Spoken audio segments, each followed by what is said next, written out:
এখান থেকে চালু কর, দাঁড় করিয়ে ওই ভেতরটা দিয়ে কর, আবার ওই নারকেল গাছের ওখান দিয়ে।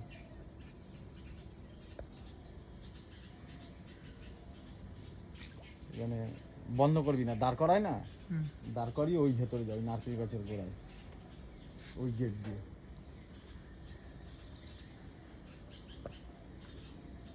তাহলে একটা ভিডিও দুটো পেয়ে যাবি। এই গেটের ভিতর দুটো।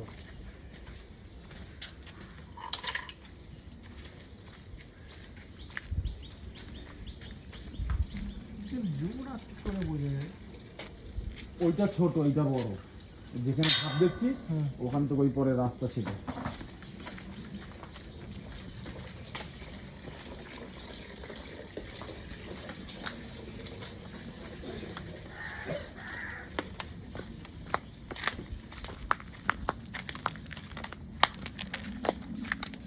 ওই কর্নার দিয়ে মাছ ধরে, ওই কর্নার দিয়ে। আচ্ছা।